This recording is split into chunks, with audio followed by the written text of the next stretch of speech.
video, we will tackle about summary of findings, conclusions, and recommendations. But first, we will discuss the summary of findings. The findings should be textual generalization, that is a summary of the important data consisting of text and numbers.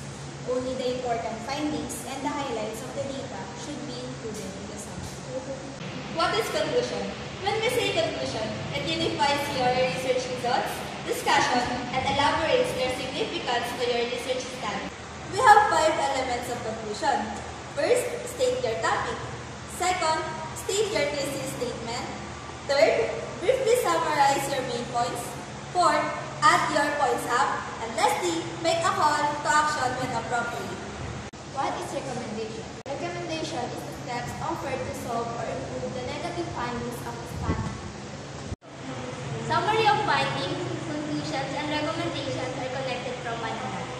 Findings are the basis of the conclusions, and the conclusions are the basis of the recommendations. If you learned something on this video, thank you for watching.